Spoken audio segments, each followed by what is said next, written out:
Thank you very much for joining me today. We are in a rather unusual situation in that pretty much the entire presentation is pre-recorded, and this is done of necessity because although Meta, the company that released the Quest 2 headset, which is, you can see one here, they said that at some time in 2022, Zoom would integrate with Quest and we'd be able to present live from VR, which I had hoped to do originally. That is not available yet. And in order to just limit the technological issues that may come up, I pre-recorded the entire presentation, which I don't like doing, but what it does is it frees me up to respond to questions as they occur in the chat. I did have to compress for time the video a little bit. So if you'd like to watch it in a slower format, or if you'd like to watch parts of it again, this is the link to where you can find it. Finally, before I start playback, I want to, the volume in the first part of the video is a little low, so you may want to turn up your speakers so you can hear it. There's also, just of necessity, because of the way this was recorded, there's some dropout of the video, unfortunately, so I put in subtitles for the entire presentation. So I'm going to go ahead and start playback.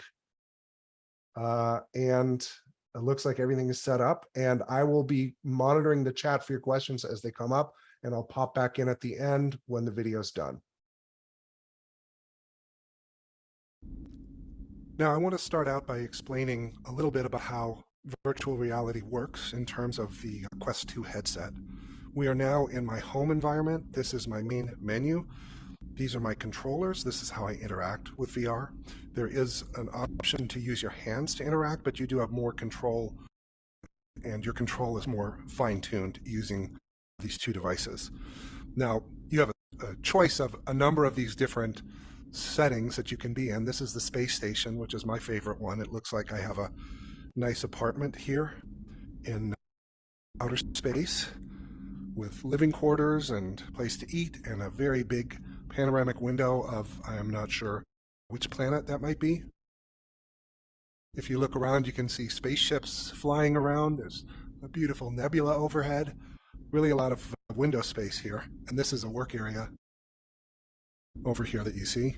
But you have a number of these to choose from. But in this space, you can move around. You have 6 degrees of freedom, which means I can turn around on this axis or that axis or this axis, but I can also move on all 3 axes. So 3 rotational axes and 3 translational axes, and that lets you move around in this virtual space as if you were in a real space.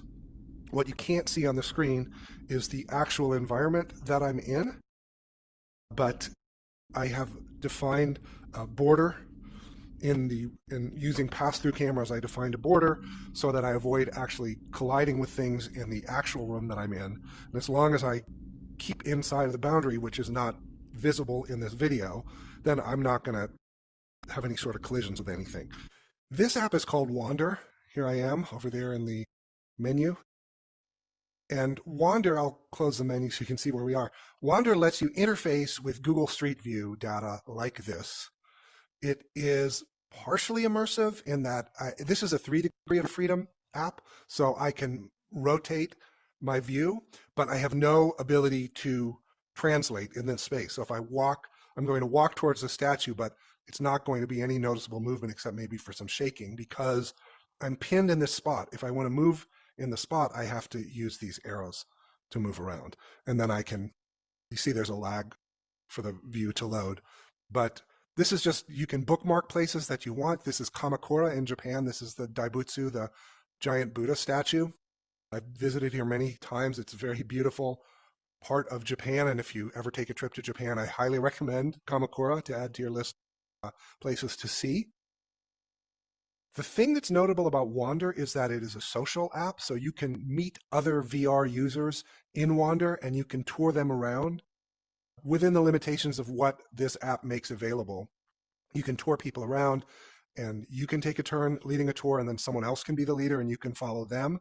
You can bookmark places you want to go. So it's really pretty remarkable. Almost the whole world, anything that's available in Google Street View is available in this app. That's not 100% of where you could go in the world, but it's an awful lot of it. And even though it's not fully immersive, it still, I believe, is so much better than looking at a slideshow or a travel log video or something like that, especially because you can bring people into this space with you. So we've done a couple experiences in the work group that I'm working with this year, and everyone really thought the potential of this app was very considerable. This app is called Brink Traveler, and this is the menu screen. As you can see, there are 5 locations you can visit. This is, I don't know if you can tell, this is a 3D view overhead of where we are, which is Horseshoe Bend. I'll close the menu. Now, this is more immersive than Wander in that I can translate on all 3 axes, but I can also move through the space. So if I wanted to, I can actually go right up to the edge, even over the edge, and I won't fall. But this is a beautifully rendered and captured view of Horseshoe Bend along the Colorado. And what's different about this is that you can move through the space, and if I want to even get really close, look at this rock, I can. But it is a much more immersive experience, and I can use the controller to move through the space if I want to. So obviously the physical space I'm in is limited, but I can go further within the space they make available by using the controller. So I can move around quite a bit between both of those. I can even get up here on top of this rock. Brink Traveler is a next level, almost geology or geography field trip kind of experience in VR that's more immersive. It's much more rendered, much more detail, much more information.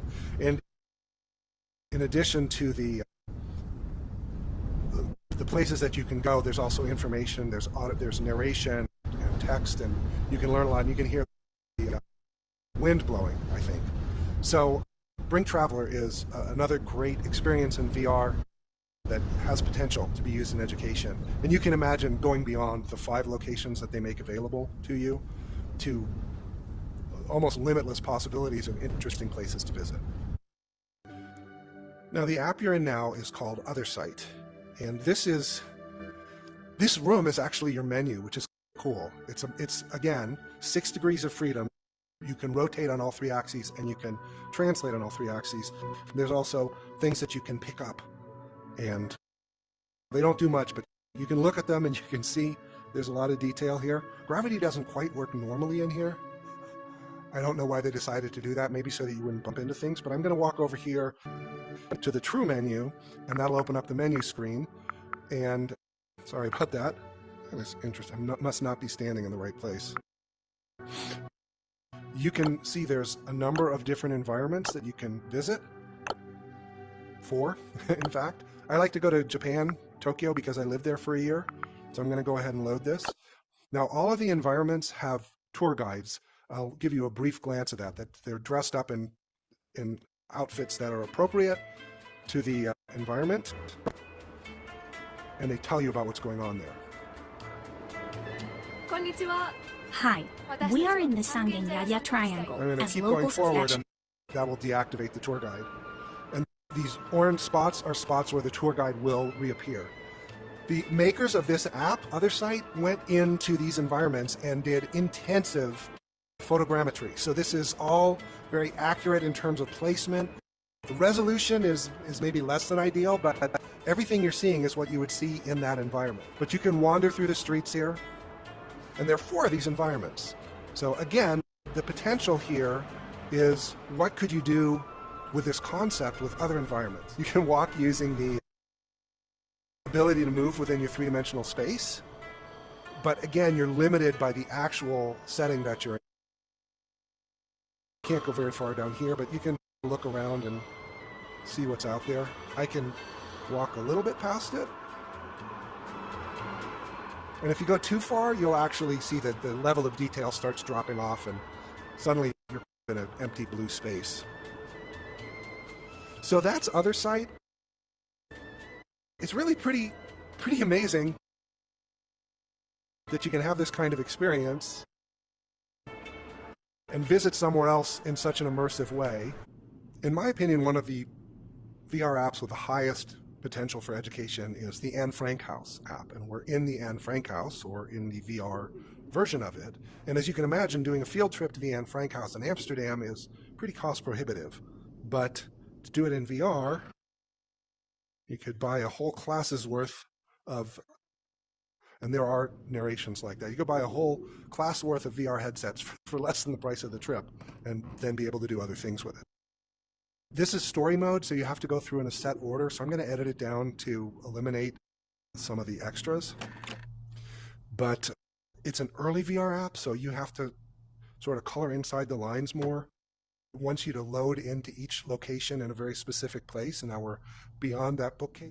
So I'm going to skip through these narrations, but this makes it a much more of a true experience. And if I need to move around because of my limitations in the actual space I'm in, we always look forward to those. I can pick up things to look at. So this is Anne and Margot's room.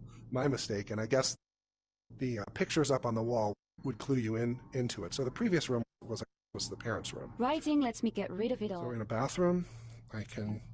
I have changed, and I believe a lot of the text here is from her diary directly. And maybe we'll stop here. This is the biggest room where they ate and gathered. And someone else was sleeping in here. And my dog is barking at the dogs in the background noise. But this is the Anne Frank house. It is rich. It is purely educational. It gives you an experience that you really couldn't get any other way. I don't think there's not a lot of things you can interact with, but you can get close to them and look at them. And this was taken in the actual Anne Frank house, so it's very authentic. I wanted to show you one example of something that's not quite a game, but goes beyond education. This is called Richie's Plank Experience, and if you look up there, way at the top of the building, you might see a piece of wood sticking out. We'll be up there in a minute. But this is marketed as an experience and not a game. And I'm going to show you a couple things. If you have a fear of heights, you might want to just close your eyes for some of this, but I can assure you that you are not in harm's way. I'm walking in a weird way because of the situation with my actual physical space. But this bell, you could ring this bell and you'd be on Santa's sleigh, flying around and dropping presents into people's houses. But most of what you do here is in this elevator, and we'll go up to the plank. Let's do the Hero Academy first.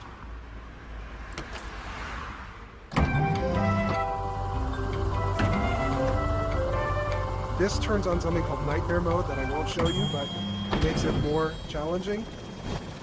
In Hero Academy, you have a number of options. You can do a rocket race, firefight, missile defense, but the basic thing here is this, and this will possibly scare you, so I won't show it, but you put that on and you can fly through the city like a superhero. And then you have, basically you can do outrace a rocket, you can put out fires, or you can shoot down missiles in the same thing. But the plank is what this is named for. The plank experience involves walking out on this plank and jumping off. Now, again, my physical space ends right here, so I can't walk further than this, or I will be walking into a piece of furniture. But to show you how it works, there's a helicopter flying by. We're way up high. To show you how it works, I will step off the side. Whoa! And don't worry, I will not be injured. But everything will go white, and I will reincarnate almost instantly back on the street. We are now in Horizon Workrooms, which is the space where our group meets regularly, and in a moment you'll see our group in probably a different configuration of this room. You have, I think, 3 environments you can choose from. This is an urban setting. This is also an opportunity for you to see how hand tracking works. So my real world hands are out in front of me, but you're seeing them virtually. And you can actually control things using your hands by pinching and clicking on things. There's a learning curve, but you can do it. As you can see, we have a whiteboard here. I don't think I can use the laser pointer here, but there's a laser pointer that's available if you're using the controllers. You also need to use the controllers to write on the whiteboard. You basically turn the controller over so that the bottom of the handle is like a virtual dry erase marker, and you can write on the whiteboard. You can take turns on it. You can also write on the whiteboard at your desk, which won't work right now because I don't have the controllers, but there'd be like a miniature version of the whiteboard in front of you that you could then write on, and it would appear up there. You can also share your computer screen as if there were a virtual projector up there. It replaces the whiteboard, and then you can show videos or web pages or anything you like that you can see on your computer screen will show up there. You can move around. Let me go up to the whiteboard. It's not going to, I don't have my controller, so let's just cancel that. But I can move to the chair. I can move up to the, and this is less than perfect, unfortunately.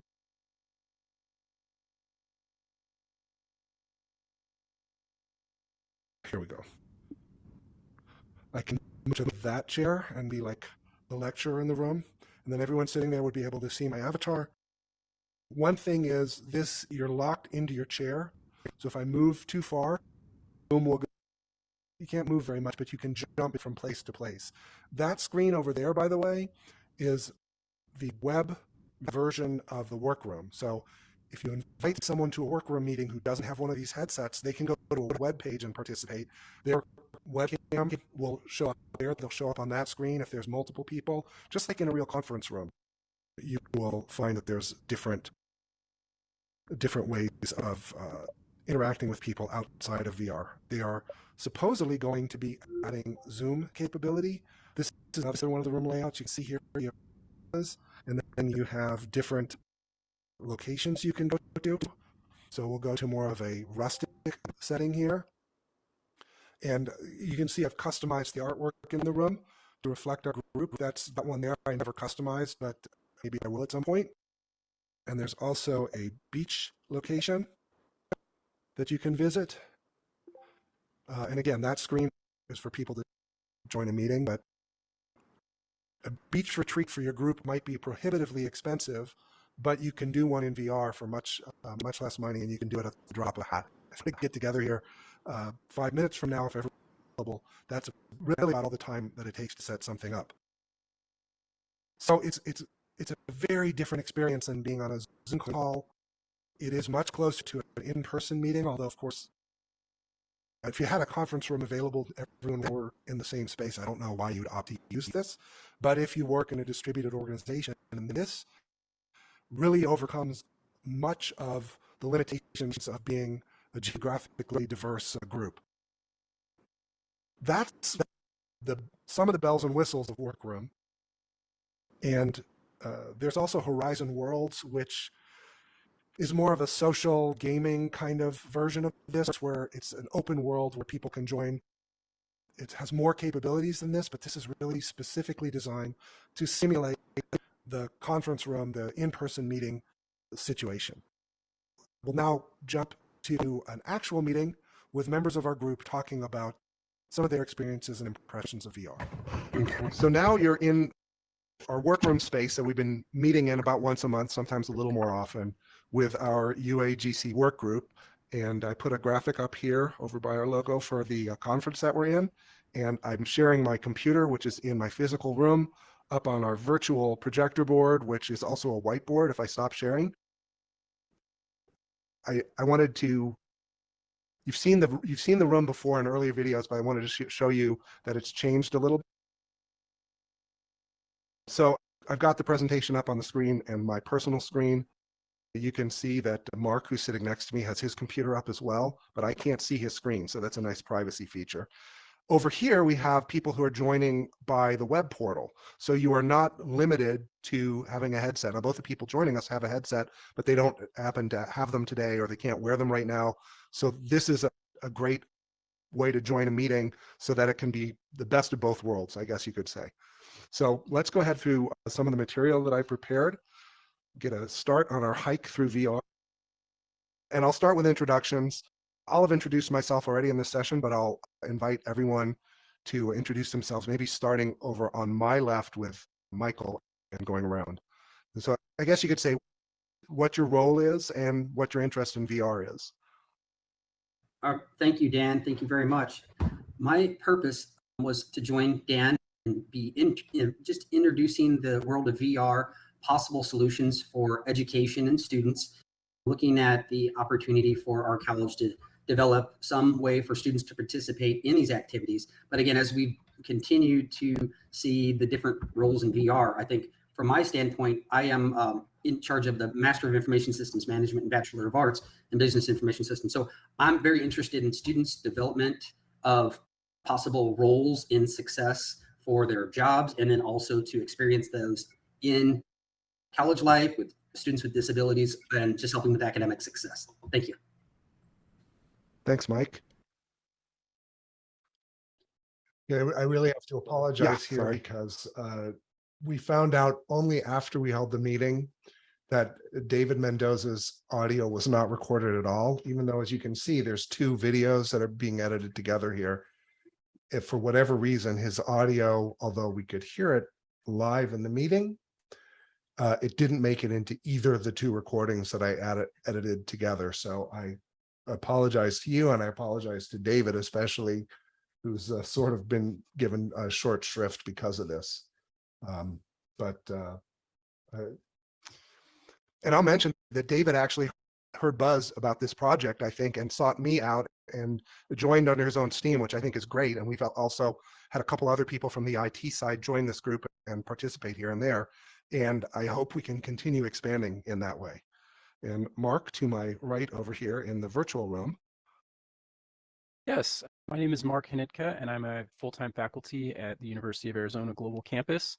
And I am in the Academic Engagement Center, where I primarily work with honor students and also our general education environmental science course. And actually, I had already been interested in VR, but had not had a device of my own until the Meta Quest 2 came out. And at the price point that it was at, I decided that it would just be worth it to pick one up and investigate it. And then shortly after that, I had heard about Dan's project, and I thought, I already have a VR headset, so this is a perfect mix of some of my personal and professional interests. And I think that the course that I teach a lot, this general education environmental science course, I think there's a lot of really interesting applications of immersive science labs and experiences that could be done through virtual reality that would really enhance students' understanding, and students could do things and view things and interact with things in a way that would not be possible without virtual and augmented reality. So I'm really excited to be a part of this group and see what kinds of technologies and programs we might be able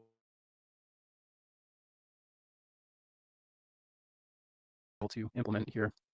All right, thank you. I see in the moments Mark was talking, we had one other person join us through the web portal, I'm guessing. Yes, my name is Dr. Avisha Sadekinejad. I am the lead faculty of the marketing program and e-marketing program here at UAGC, and I have been with the school for about 10 years now. It will be 10 years in January. As someone who is very interested in marketing and social media and all the new trends, I thought that VR can have a very good use in some of my courses, especially courses that are heavily designed based on social media strategy, advertising, and all that. And soon we will have more. We will see more of VR in all of the advertisements or other areas that we don't see it right now, but it's coming. And I think it's good to be proactive. So I joined this group to learn more and experience more and see what opportunities I can use to design courses and help my students be ahead of the wave when it's come to VR and its uses, both in education and in the field of marketing. All right, well, thank you very much. I want to repeat the word proactive, because if there's a central theme here, it's being proactive. And it's a reason why we undertook this project, was to be ahead of the curve on VR and not be chasing after whoever's entering online education using VR successfully first, but to try to be a trailblazer in that area. So I'm going to go ahead and move to my next screen, which is project history.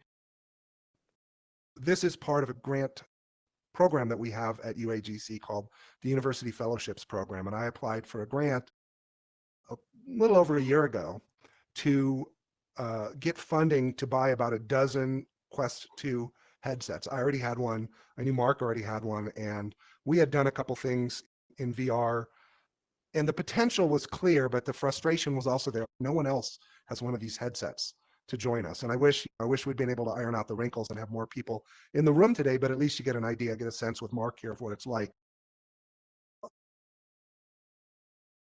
It was right around December and January, the beginning of the year, end of last year, that I ordered about a dozen of these headsets. More recently, we had a headset on reserve in our physical headquarters that basically David ended up with at long last, so it's found a home. But to start the process of getting people's feet wet with VR, if they were new to VR, helping them get into this room and get into other spaces and explore. And we would meet once a month to just share observations and talk about what impressed us, or maybe in some cases talked about, wouldn't it be great if we could also do this? And you know, one of the things that came up in this space early on was breakout rooms, and they're adding breakout rooms to Horizon Workrooms so that in a few months, when that is added to this app, you'll be able to have a big meeting with 15 people and then break into 5 groups of 3 to have small group discussions, just like you can in Zoom. So we've been exploring, we've been looking at some of the social platforms, VR chat, VTime XR. I always confuse if it's XTime VR, VTime XR. I'm pretty sure it's VTime XR. And Alt Space VR and Horizon Worlds. We've done some meetings to guide people through some of the other areas of interest. One of the most popular ones was the Wander app that you have seen earlier in this presentation, where we went in as a group and we toured around. And I actually had a separate meeting with Avisha, who couldn't be at the main meeting, and we were showing each other. She showed me some of the sites in her home country of Iran. And I think I probably showed you, I'm not Japanese, but I lived in Japan for a year. And I think I showed you some of where I lived. So we've been really focused this year on exploration. And when we get a little bit later in this 20-minute segment, I'll talk about what our next steps are and how we're going to build on what we've been doing so far. But I feel like we've seen a lot of enthusiasm in the group. I've heard many people say, coming into this room, like, I wish we could have all our meetings this way. It's such a different thing than being on Zoom. And no, you're never going to be fooled that this is the real world, but it's so much more immersive and closer to that in a situation where we see each other in person. Because Marc and I have only met once. It was over a few days, but this makes up for some of the deficits that maybe the pandemic and just being an online university have created. So that's a quick look at the project history. I don't know if anyone has anything else they want to share about that particular aspect before I flip to the next slide. Yeah, and Wander has limitations. It is the Quest 2 is a 6 degree of freedom device, which means you can rotate on all 3 axes, but you can also move on all 3 axes. But Wander is 3 degrees of freedom. So it's only rotational information. You cannot move within that space. It's not 3-dimensional, it's not immersive, but it's still very powerful despite the limitations. Yeah. I just wanted to echo what Dan said, and that even though, and I think that we just heard at the recent Meta Connect event that they're working on even more photorealistic avatars, and newer devices will have actually full facial tracking. So you'll really be able to see expressions and emotions. And even in this current state, if you've never experienced VR, once you get it on and you have this full 3-dimensional sense of space, it really creates a deeper connection. Like, you really feel like you're there with the person. And I can't overstate how much of a connection and how much it really makes it feel like you're in a shared space together. And then all of the things that you can do in this virtual space that you can't do in the real world. I think it's just, there's so many potential applications. Yeah, and it's, as I joked in the video that you guys haven't seen, but the people at the session will see, for the cost of one person traveling to HQ, you can buy maybe 5 or 10 of these headsets and enable people to have these meetings. Yeah, and there's such a dedication and determination on the part of Meta and meta reality labs to maximize how close they can get us to that face-to-face connection. It will never be 100% of the way there, but if you think back to where online education was even a decade ago and leave out VR, we've moved so much further into bridging that gap, and VR is a huge leap further in that direction. And I think if these headsets were free, I feel like we'd be very generous with giving them out to students and exploring what we could do. Yeah, Mike, I think you have something to say. Dan, I was just saying how interesting it is where I see you're bonding to your avatar, and you can see that even the emotional contact is there. It is extremely exciting, and I've seen some amazing evolution from this beginning. And now when I'm looking at some of the videos, or you're even experiencing what it's like to be in the booth of the Olympics, from to now the capabilities beyond just the classroom, just the environment are, you actually personify that. You're protective of your friends. There is protections when you're in this. If you haven't been in VR, you can say there are people around you, and the environment you're in, whether it's in a classroom environment with students, there's rules to follow, but you do become that person. So I agree with you. The floating head doesn't matter after a few minutes, but there is some time to get to where you're comfortable moving around. Maybe that's one of the barriers. Is it can be clumsy. Oh yeah, and there's so much room to improve. And I think the challenge is, and the problem is with VR, development time is slower with VR than it is with two-dimensional screen experiences. And this is something in the Meta Connect event this past Tuesday, it'll be a week ago Tuesday when this is shown, they talked about wanting to make it easier to develop for VR. And it is. I've looked at it. It's daunting. It's pretty challenging, and it's not. I'm in touch with someone on Discord who's on solo developing a VR app, and he's been working on it for well over a year. It's a great app. He's doing an amazing job, but for one person to do this, the progress is so slow that I'm in his group to test betas, and it'll be 6 weeks for a minor addition to be made. And I think now he's just getting to the point where he'll be able to offer it for sale through the App Store. Oh, yeah. In regards to development, we're talking but still there is the possible outcomes far outweigh not deving into this. Sorry, I didn't mean to put a downer on it. It's too good to not continue engineering and developing new tools. Yeah, and I don't think it's going to get harder. It should only get easier and more user friendly to do that, to develop. Yeah, and ironically enough, they're going to open up the Horizon Worlds development. It's easier to develop three-dimensional VR immersive experiences in Horizon Worlds than doing it independently. And they're going to open it up to being able to access those worlds through a web portal. So we could conceivably build a digital campus that students can access immersively if they have a headset, but can also interact with and experience through a two-dimensional window on a web portal. And that's just one possibility that's in the works. Again, Oh, Dan, I was just going to say, combining that with some of the other works that we're at the University of Arizona developing, I think that it's a great opportunity to just get more involvement and observations from other professors. As you said, I think we need more brain power in and working with us. So it's been a great experience for every in-depth conversation we have. I haven't had a lot of time, but every time that we work together, I learned something that I couldn't imagine.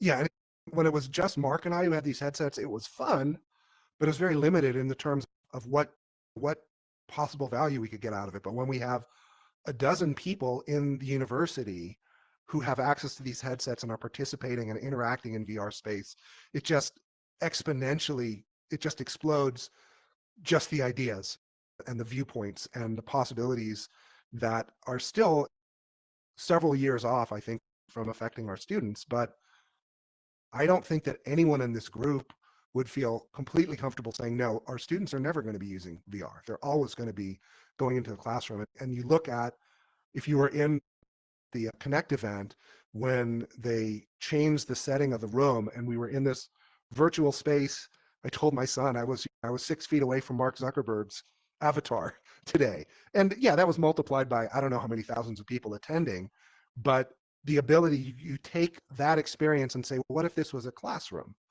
and you have students joining you from all over the world? It doesn't, there's, as long as you have a good internet connection, it doesn't matter where you are.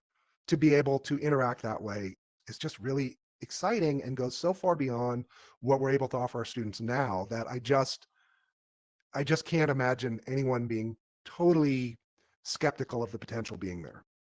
Dan, it's funny because I really enjoy the experience. I was watching the show the other night, and the guy was like, "Hey, but you can watch Netflix in this VR experience, and you can do these other things." And I thought, again, that when you're looking in classrooms, as we were discussing earlier, and some possible steps or maybe some opportunities, and I see possibilities and options, like you said, it could be anywhere, but I think there's a barrier to entry in certain classes, whereas just experiencing movies together, like in the, let's utilize the, what is that, the filmography class, or if we're in Tech 100 and we have students that are solving problems and issues. There's so many different apps to think about building, but we could have some very low barrier to entry classes that we could just involve our students with early on, maybe give them a precursor class and then get them into something where it actually means something, whether it's for any piece, whatever you think. And you think about, like, I teach the public speaking class here, oral communication. If you were to have a group of students there, and those classes are typically maybe 15 to 20 students, everyone has a headset, goes into a room, and people can actually give speeches. I spent most of my career teaching public speaking in a traditional classroom where that was the experience students have, and not having that with online delivery. We pushed online delivery of public speaking as far as it can go. But for us to be able to add that using VR, because we cannot physically get our students together, is so compelling for that class that it's a game changer. And maybe that's an overused term, but it really is in that case, because it's adding back something that back when we were developing the course, I never thought it was realistic that we'd be able to give students that experience. So the potential is there, definitely.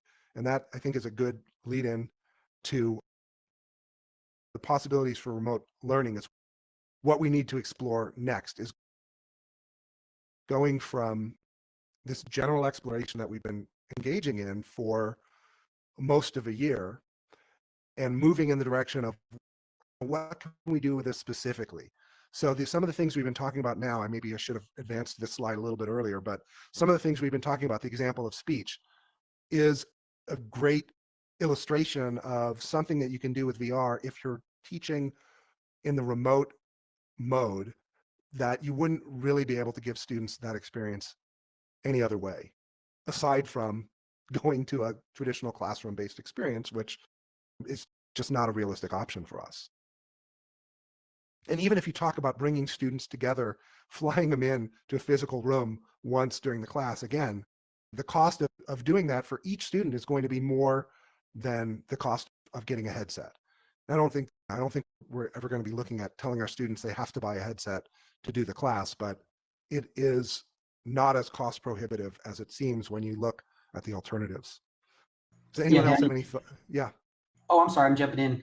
Yeah, if you look at some of the experiences for virtual tours or for videos or for the interaction, and I know we're talking about headsets, and there is like we had talked about, you can get a phone system or a Google Box, and you, for $8 when you buy them by the dozen, the students can have the almost full VR immersion feeling. At least I would say maybe 270 of the 360, but it's still there and it works. And cost prohibitive or not, when you look at some of the additional apps, I was at the ASU GSV summit this last time, but the time before, they actually had a group that was working with another university the group was from LA, and they had produced some fully interactive VR curriculum that you could experience with the headsets, and you were taking tests and you were learning all about science,